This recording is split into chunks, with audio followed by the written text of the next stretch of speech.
Hi hello welcome back to my channel.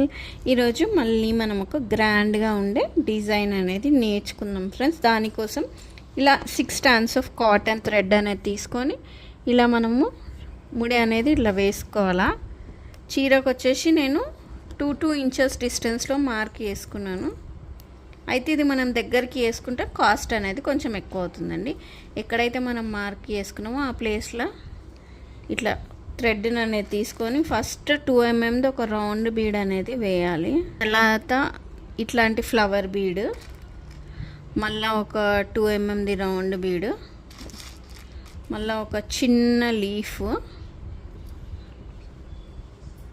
మళ్ళీ మనం ఒక రెడీగా చేసుకున్న కుచ్చు.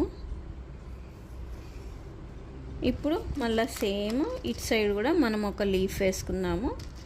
మళ్ళీ ఒక రౌండ్ బీడ్ వేసుకొని నీడిల్ని ఈ ఫ్లవర్ బీడ్ నుంచి మనం పైన ఉన్న రౌండ్ బీడ్ ఉంది కదా, అక్కడి నుంచి ఇట్లా చీరలకు అనేది తీసుకోవాలి. తీసుకొని ఇక్కడ మనం ఇలా టైట్గా లాక్కోవాలండి. లాక్కొని ఇక్కడ మనం ముడి అనేది ఇలా వేసుకోవాలి. ఒక 2 నుంచి 3 ముళ్ళు అనేటిది ఇట్లా వేసుకొని ఈ నీడిల్ని అక్కడనే కట్ చేయకుండా ఈ రౌండ్ బీడ్ ఏదైతే ఉంటుందో ఆ బీడ్లకేంచి ఇట్లా నీడిల్ని తీసుకొచ్చి ఇక్కడ ఎక్సెస్ ఉన్న థ్రెడ్ని మనం ఇక్కడ ట్రిమ్ అనేది వేసేయాలి. అప్పుడు మనకి ఈ సింపుల్ అండ్ ఈజీ డిజైన్ అనేది రెడీ అవుతుంది. మీకు కనుక ఈ డిజైన్ అనేది నచ్చుంటే నా ఛానల్ని లైక్, షేర్, సబ్స్క్రైబ్ చేయండి. బాయ్.